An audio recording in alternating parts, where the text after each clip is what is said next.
I Respectfully Disagree podcast. Have no idea what episode this is, man. It's been a minute.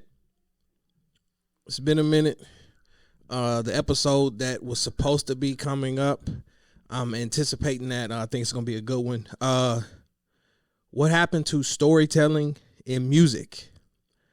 That's the episode that we were supposed to do yesterday, but some things came up. So that's going to take place hopefully this week. But I wanted to jump in because right now, Morant, his name is hot. His name is hot, and I can't let that bypass me. Internet's going crazy. So I want in on it. Today's topic, internet gangsters. I disagree. Right out the gate.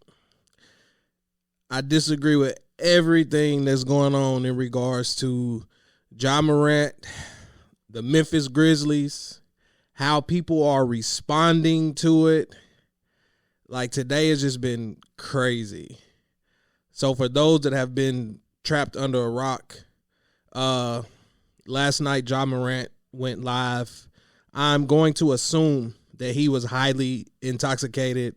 Something was going on, because that's the only explanation you can have for that reckless video to be put out there. That, or he just simply does not care. And that's what I want to dive into, because how do you go live and you flashing a gun in the video, considering the fact that you are right there on the cusp of becoming one of the biggest superstars in the league? Like, the NBA is dying for a new face. They were hoping they was going to get that out of Zion, but due to injuries, you know what I'm saying? It's like, who's that next young up-and-coming face? And it's like, Luka's cold, Tatum's cold, but are they really marketable? You know what I'm saying? Like, kids are gravitating towards Ja. Like, even my son. Like, my son has been watching Morant, asking for Morant jerseys. I was actually waiting for his shoes and stuff to come out because my son is starting to fall in love with Morant. So in my mind, I'm like, you know what I'm saying? He's marketable. Shout out to Cuz Grip. I'm on the Facebook Live too. Want to be street so bad and ain't. Why wait till you get millions to want to be a street dude? Bro, you made it. I'm telling you, like, that's why I couldn't let this go on no further. I'm finna chime in on that. And so that was just one of the latest incidents, considering the fact that just earlier in the week, some reports came out about some old situations where he put his hands on a teenager. Then it said that he went to the mall and threatened mall security, and he had like 8 or 9 people with him then. But it's just like, you know, shout out to the people that listened to the episode with me and P when we did the Shannon Sharp thing. And that's why I was saying in that video, it's like Memphis is trying to portray this image like they're all tough guys and this and that. I'm like, bro, like, I don't know, maybe it's they've been in Memphis and that culture done rubbed off on them. I don't know. But it's like, okay, Tennessee is an open carry, I think. So it ain't like he, you know what I'm saying, like he can't have a weapon. And that's the problem that I have with some of the reactions that I saw today. It's like he didn't do nothing wrong. When did it become illegal to show a gun and this and that? And in my mind, I'm like, bro, he's a sports figure. And I've always been against using athletes to be role models for kids, because at the end of the day, in my opinion, I feel like they're human. So I'm not saying he should be a model citizen and do everything strictly by the book because of the public or because of the fans. But at the same time, it's like, do you not care about what image you portray to the public? Like, I don't get that. Shout out to Miss Carey that just joined the live. I got to talk to you. You know what we going to talk about. Hopefully, hey, you might want to get on this podcast and we can talk about that too. I ain't gonna put you on the spot though. So shout out to you.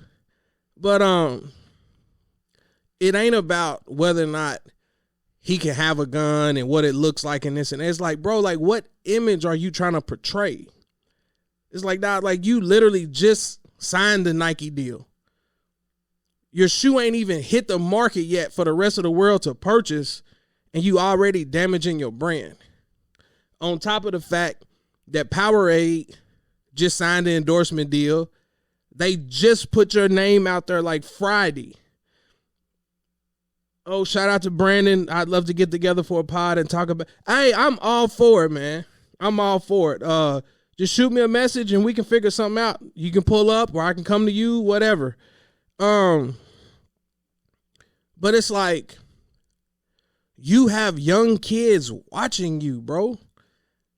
And in today's climate, every kid has a cell phone. They got Instagram, TikTok, and all this and that. And it's like all your tweets is come get this smoke, and it's free to see what hollow tips feel like. Oh.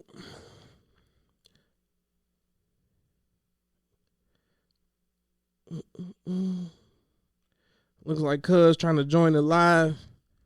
I don't know if it's going. My phone's not synced up to my machine, so it's not going to come through the podcast. Oh, Fam. What's going on, Cuz? Man, I just want to say this. My bad for interrupting you. No, you good. You know, we down here where he went to college at. You feel me? So I'm gonna touch on it. Go ahead. So if he was on any of this that he on now, we'd have heard about it. Facts. You know what I'm saying? Facts. And we ain't never heard about it. Plus, you know, I just went to see the Lakers and them play. Bro, if you see how these people are in that arena for dude, like, yeah. You know, I'm looking at it like, man, what is dude on? Because, you know, I see the stuff that everybody else is saying, but one thing people need to understand, the NBA is a job. At the end of the day, it's a job. You know what I'm saying? You're getting paid to carry yourself a certain way and to do what they ask you to do and play. Facts. Man, get too much money, man. He done got down there, bro, and got around the wrong people. I agree. That's why I'm telling you now. I'm going to get to it. Like I said, shout out Cuz. He's on the live or whatever. I'm going to figure out how I can get this audio onto this episode because my phone is not synced to the machine or whatever. But he's saying that you know, by John going to Murray State, which is down there where we're from, Murray State wasn't a 45-minute drive.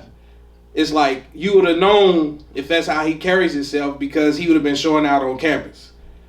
And he would have already had that name and that reputation that followed him into the league, but he didn't.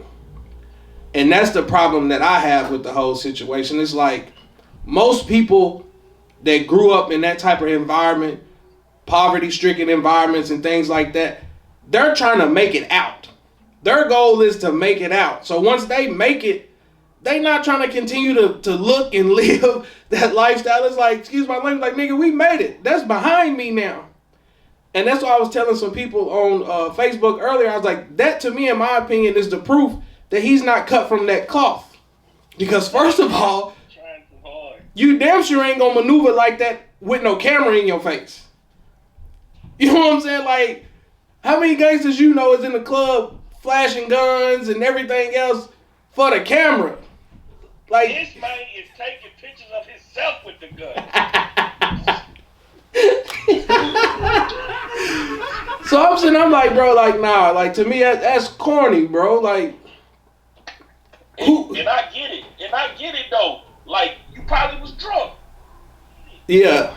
But we go back to what Stack 5 and Matt Barnes was saying, too. You got to get the right people around you. You know what I'm saying? Did you see when they was like, what kind of advice would you give him? It's like a month or so ago. Yep. I saw that. Like, you know, I would tell him to get the right people. Because this the thing. If you had the right people around you, wouldn't nobody even let you do no shit Exactly. Like Exactly. Everybody take that shit down ASAP. Exactly. When you're a celebrity, you put it up for 10 seconds, it's over. They screenshot. They gonna get it. And even if it ain't how it looks, the media gonna make it look that way. So it's like all you doing is giving them fuel for the fire, bro. Like, come on, man, you messing up your own name, bro. And then, like you said, you've been in the headlines. They talking about you punching on the 17-year-old, whether it's true or not. Right. You already in the headlines. Sit down somewhere. Exactly, bro. That's why I'm just like, man, you get ready to mess up the bag before you even get it. And it's like, go ahead.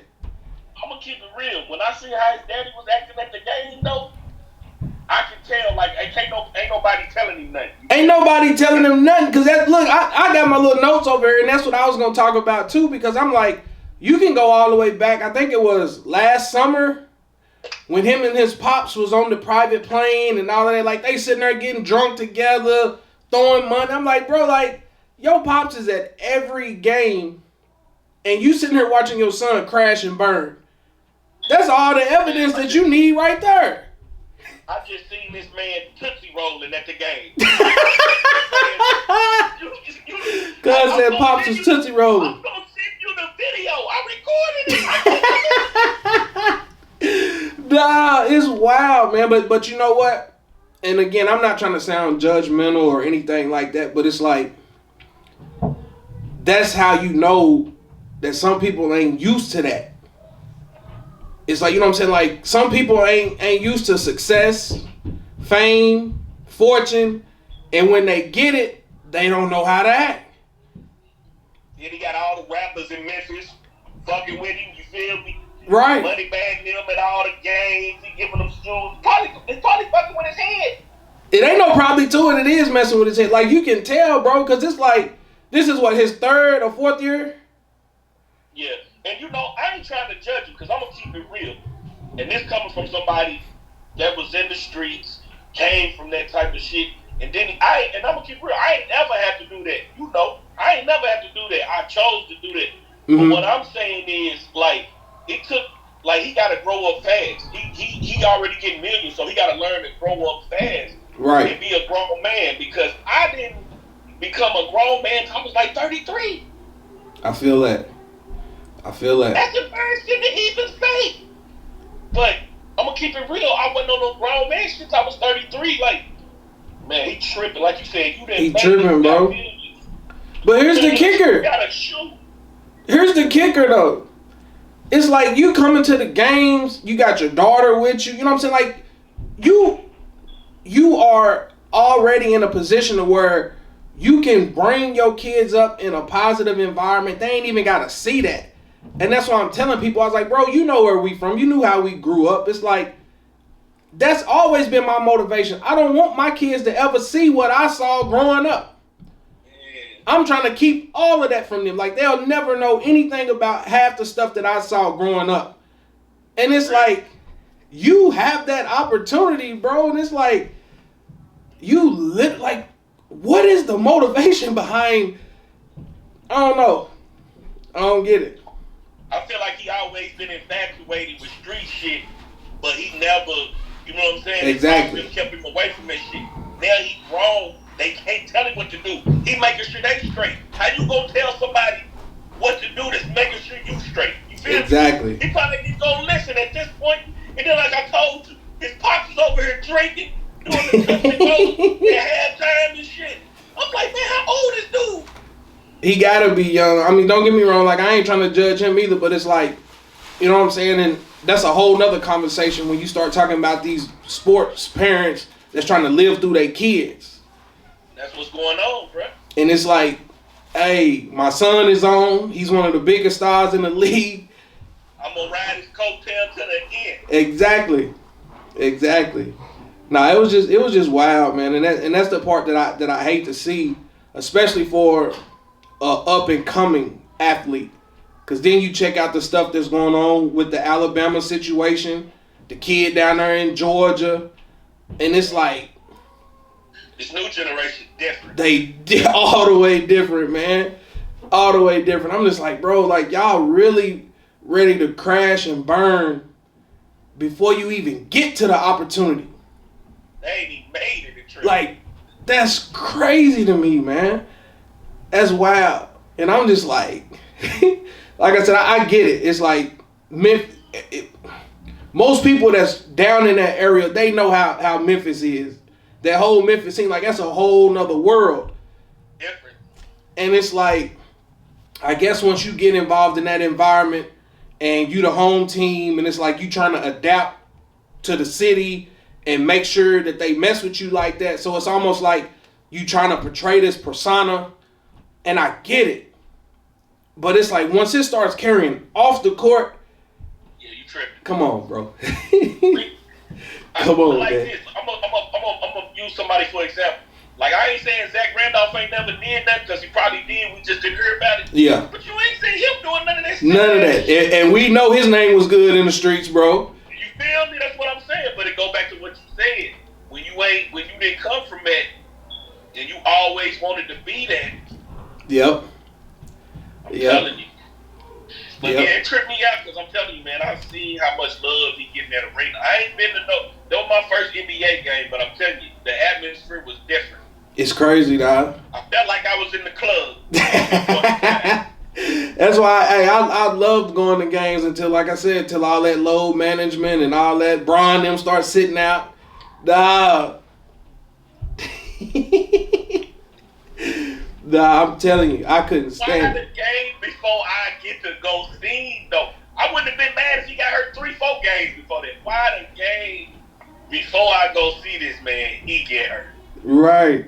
Trust me, I done been there, man. I done been there. And I ain't gonna sit on here for your live, man. I just wanted to say that, man, because you know we down here, we right here where Mary stayed at, man. So yeah, definitely. You know what I'm saying? We know this ain't what you was on because you done got into something. Exactly. Exactly. You know what I'm saying? Exactly. But man, appreciate you, man. Keep doing what you're doing, cuz I'm gonna get off here and just stay watching. Most definitely, man. Appreciate you, fam. I was going with it anyway because, like I said, if this is who he was, then you would hear stories about him throughout his whole path. And that would have been his story. I mean, think about people like Allen Iverson. You know what I'm saying? Like, to me, that's the best example that you can use. He was always getting into trouble, and he literally got into that situation where he almost went to prison and was going to be trapped behind bars before he could even get to college. And we all know Allen Iverson's story. So then he goes to college, gets to the NBA, and even then, once the money came, you know what I'm saying, they started trying to label him because of the tattoos, the cornrows, his clothes, his company that he kept. And it's like, even that ain't got nothing on Ja, dog. It's like, come on, bro. Like, you out here fighting kids and all that. Like, nah, man. But like I said earlier, I wanted to touch on the reaction because people was legit like, they don't see nothing wrong with it. What's wrong with it? He didn't hurt nobody. That's his life. And I'm like, bro, like, and I'm not trying to make it a black people thing or nothing like that, but it's like, it kills me with this whole street stuff, bro. Like, why do we want to portray this image thinking that it's like, what is it going to prove? Like, what cool points are you trying to gain by brandishing weapons and shit in your videos? Because if anything ever happens, guess what? You giving them all the ammunition that they need to build a case against you. So if anything ever literally happens, they're going to be like, look, his camp always brandishing guns. They always doing this and doing that. Like, you helping them build the case. Plus a role model is the kids watching and do this. That's what I'm saying, cuz it's like, you gotta be like, you know what? I want kids to be able to see that we can get out. You know what I'm saying? So why go down that path? And like I said before, it's like, man, like my son, he's all about Ja Morant now. But it's like, you know what I'm saying? All it's going to take is a quick Google search. And now he going to see Ja in the club with the guns and everything else. It's like, nah, bro, that ain't no image that I'm trying to let my kids see. Not at all. So hopefully he gets that figured out and turned around. And real quick, I'm going to jump to Deion Sanders real quick, bro. Because that's a whole nother situation where I got a issue with that. And like I said, I don't want to use this podcast to make it sound like I'm attacking the African American community. But it's like sometimes, bro, like we got to understand what battles it is that we're trying to fight. Because a video surfaced where Deion Sanders was sitting amongst the band directors and things like that. And all he said was, I'm trying to create a culture, create an atmosphere similar to how I had it at Jackson State. He said, I'm going to have a DJ in the locker room, which is what he done in Jackson State. And when he comes in with the cameras and stuff and he's like, play my theme music, that's what gets the kids roused up. That's what got the crowd fired up. He was like, if I send y'all a couple of songs and things, would y'all be able to get the band in line to where when we come out, the band is playing according to some of the music? And that video went viral, and people automatically jumped on Deion again, and everybody accused this situation of like trying to steal HBCU culture. And I'm like, I disagree. I don't understand that at all. Like, if this is his thing and this is how he gravitates and he's relatable to the players by coming in, getting music, getting hype and this and that, what's wrong with him asking the band to adopt some of those things to where these kids are coming out and they feel comfortable? We already know Colorado ain't no university where black people was going anyway, but this might be that push to help raise some of that. And it's like, we got a problem with it. Nobody's trying to duplicate or replicate HBCU culture. You can't. You can't. But it's like, what are we afraid of to where it's like the idea just makes people angry? But at the same time, it's like you ask people to donate and we need to help with the funds and help build up universities. Like, where y'all think the money gonna come from? Because it ain't coming from African Americans as we speak at this moment. So it's like you can't ask people to bring in their funds and to bring in their dollars. But then if Deion Sanders sits at the table and he's like, hey, I want the band to get in sync with what it is that I'm trying to do, say that he's trying to steal black culture. How can a black man steal black culture? And that's crazy to me, bro. And it's like, I went to the University of Kentucky. Like, we already know the black population on UK's campus is nowhere near that of Louisville or Western and things like that. But it's like, that's no different than Waka Flocka being at all the football games last year and the year before that. And I'm like, people just want something to be mad about, bro. And that's the part that makes me mad. It's like, are we literally going to complain about every damn thing that happens? Like, you can't never find the positive in nothing. It can't never be, you know what? This may give some of these universities the opportunities to collab with HBCUs and understand how that works, which sheds light onto that culture and gets that out for the rest of the world to understand the significance of attending a HBCU. Like, you're not going to look at it from that lens. You're not going to look at it from the lens of, you know what? Colorado may not be bad after all. I understand it's cold as hell up there, but you know what? Deion's turning this around. He's got celebrities coming to the games. He's got people feeling comfortable coming to this university. So now people may not be afraid to enroll at that school. You can't never find the positive in it. That's wild to me, bro. That's crazy. And that's why I'll never understand it. Like, sometimes I feel like we shoot our own selves in the foot because it's like we'll walk into a school, we'll walk into a place of employment, and we'll complain about it not being diverse. There ain't enough diversity. We don't have enough this. We don't have enough that. But then as soon as people start trying to learn more about cultures or learn more about the ways of different, you know what I'm saying, backgrounds, now they're trying to steal our culture. And you reject it. So it's like, do you want acceptance or not? Like, which one is it? Because we can't keep trying to ask for both. Like, you can't keep asking to be included in everything that everybody else does, but then when people want to be included with what you're doing, you push them out. A lot of people may not agree with that, but I'm just saying, like, damn, like, it makes zero sense to me.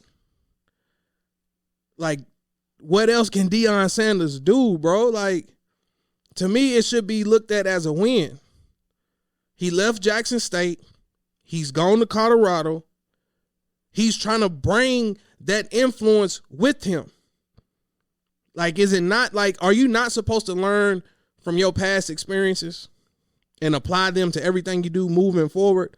Like, is that not how life works? So if I go hang out with a group of people and I learn different things, and now I move in with another set of people, why can't I teach them the things that I learned from the group that I was previously with? And then adapt to what they got going on and figure out how we can just keep progressing and moving forward. But it's like,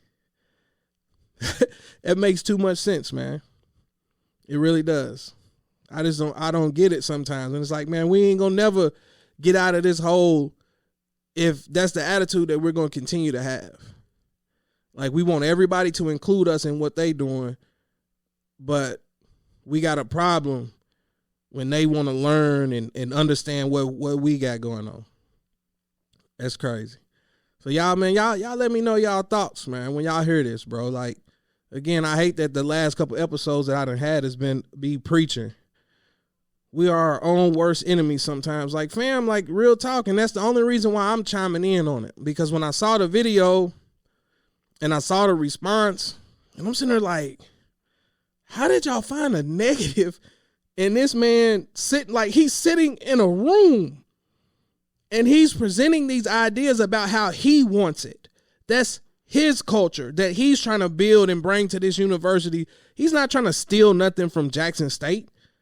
Now, if he would have came in and said, you know what, I want Colorado invited to the next classic and the battle of the bands and all that, then all right, you know what, all right, Deion, you tripping, bro. You tripping. But it's like, he literally said, we're going to have a DJ in the locker room and we're going to come out. He was like, if you all could, you know, rehearse or practice and figure out different little songs and different things to where when they come out, it's all over the PA system. Everybody in the crowd's getting hype. You know what I'm saying? Like, that is his job to help change the culture of the university. Hell, they only won like one game last year. So it's like, is that not a start to him trying to change the culture? It's like, I don't get it. I don't get it. I guess they supposed to come out to country music or what? Like, how else do you motivate a football team if it ain't with the music that correlates to the people that's in the locker room? But I guess it's like, you know what I'm saying? Like, nah, nope. Don't play no black music. Don't have nobody in the band playing black tunes. Shout out to Nelly, because she was like, black folks want them to play Flight of the Bumblebee from Drumline. I don't know. I don't know. Shout out to Married Man who just joined in on the live, man. Y'all go check that out. The Married Man's Confessions podcast. Confessions of a Married Man. But like I said, man, I hate that I be getting on here preaching and stuff. But my next episode is going to be storytelling in music and why that has become a lost art. I've been taking notes, and I really, really want to put focus on that episode to make sure it's a good one, make sure it's entertaining. So, like I said, we were supposed to have done it last night, but we didn't get an opportunity to. So, I really wasn't even supposed to be doing this one. But like I said, man, this Ja Morant stuff getting on my nerves. Deion Sanders getting on my nerves. I want to talk about Westbrook, but like I said, that don't fit in this conversation. Not in this one. Real quick. And look, it's funny how things work, dog, because Michael B. Jordan, that's what I'm going to end with, because me and my wife, we're going to go watch Creed 3 here in a minute. And the whole situation with him being called a cornball. And it's like, I feel like that's perfect. We done touched on Ja Morant and our culture. We done touched on Deion Sanders and our culture. Now we gonna touch on Michael B. Jordan. Shout out to my bro Rick. People have problems when someone comes in and tries to change what was old, something new. Right. It's crazy, man. Shout out to Coach. We talking prime of Ja. I touched on Ja first. Briefly touched on prime. Like I said, once I play this back, if y'all want to continue the conversation, man, y'all more than welcome. I'm just simply stating that I don't agree with the backlash for Deion Sanders. Like, at the end of the day, his job is to help change the culture. And if his job is to help change the culture, then when he presents ideas such as he wants the band to be in sync with how they're coming out, how is that a problem? He's not trying to steal the sauce from HBCUs. He's not trying to have them dancing and doing all that stuff. He's just simply saying to help change this culture. And if y'all are asking him to recruit some of the best kids in the country, what other ways is he going to be able to do that if he can't get the kids to understand that he's on their side and he does things that they relate to? You know what I'm saying? That's how he builds his relationships with these kids. But yet y'all don't want him to do that, but y'all expect him to turn water into wine. Like, nah, bro. Like, quit complaining about everything. But Michael B. Jordan, I saw people going off on him, calling him corny and this and that. And it's like, what is it? Back then they didn't want me. Now I'm hot. They all on me. Like, if he's sitting around and he's listening to different podcasts and interviews, hell, he got eyes just like we do. I'm pretty sure he's on social media or watching videos and stuff. And if you got a group of people sitting around talking about how he was corny in high school and this and that, and now that he done grew his wings, now you interviewing me. You interviewing me. So guess what? Nah, keep that same energy. I remember when y'all used to laugh at me, call me corny and this and that. So nah, I'm gonna flex my muscles now for real. So I just don't get it, bro. It's like we just want to be mad about stuff. We just want to be mad about everything, man. So like I said, y'all give me y'all thoughts. They say the nice guy, corny guys finish last, but you pay attention closely, good guys come out on top at the end. If you're sowing good seeds will come back to you. Exactly, bro. Exactly. And that's why I'm like, why should he feel bad for that? It's like, come on, man. Call a spade a spade. Like, nah. I remember when you didn't used to mess with me. Because I tell you what, if this podcast ever blow up, I'm going to remember all the people that didn't share it. I'm going to remember all the people that didn't help. I done asked so many people to come and do episodes and shit, excuse my language, and people go ghost on me. So, nah, I'm going to remind you. We complain simply because we can. That's it, coach. That's why I'm just like, bro, like, we ain't going to never be happy, man. We ain't going to never be happy. And that's why I was like, I don't want to make it a black-white thing because that's not what I'm saying. I'm just simply saying it's like you can't turn your back on that man because he went to a university that has a low African-American, you know what I'm saying, population, student enrollment or whatever. You're going to turn your back on him for going there. But then when he does something to help try to erase some of that and help encourage more people of color to come and attend, y'all frown on him for that too. It's like, damn, he can't win for losing, literally. And it's like, bro, I just don't get it. I don't get it. I really don't. But anywho, man, like I said, I'm going to go check out this Creed 3, see what they talking about. Shout out to everybody that's been messing with the YouTube channel, man. The last time I checked, I was up to 277 subscribers. So I definitely appreciate the love and the support. I hate the fact that I done damn near became a sneaker YouTuber. That's not the goal. That's not what I'm trying to do. The whole motivation behind that was like, everybody knows I'm into kicks and collecting sneakers and things like that. So it's like I'm trying to have two different things going on under one channel. It just so happens that now that I've been posting shoes and stuff, you know what I'm saying, like the subscribers and the views and things done shot through the roof. And I'm going to try to keep up, you know, different little videos and stuff. But the channel was not for sneakers. The channel was for the actual podcast. And I hate that I started the YouTube thing so late, because there's so many gems that we done recorded in the past that's strictly on streaming services. And I think I'm going to do a table of contents where I just make a list of all the episodes and stuff so that people can actually see it and pick out the ones that they actually want to go back and listen to. He wasn't the bad boy they wanted. Probably got good grades and was respectful. Now he's reminding them what being that type of man gets you: respect, status, and money. Exactly, bro. Like I said, I don't know if you was already planning to touch that. So y'all make sure y'all keep in tune with the Married Man's podcast. Married Man. Because I think that would be a good episode. It's like people was mad at him for calling her out. Like, that's crazy, bro. That's crazy. That's crazy to me. But y'all be sure to, man, hit that subscribe button. Like, share, comment. We can only go up from here, man. Like I said, the goal for the year was 250 subscribers on YouTube. I've surpassed that. I'm almost closer to 300. A lot of the sneaker videos and stuff has been hitting well over, 500 plus views and things like that. So now I need the actual episodes to do the same thing.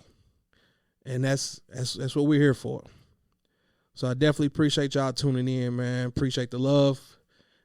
We out. Ass toasted, no competition. Amisha coasting.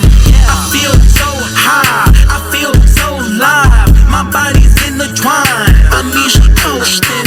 I feel so live, and I know why. That I can't deny. Amisha coasting. Giddy, fine wine, fools, malt liquor. Wish me I'm high.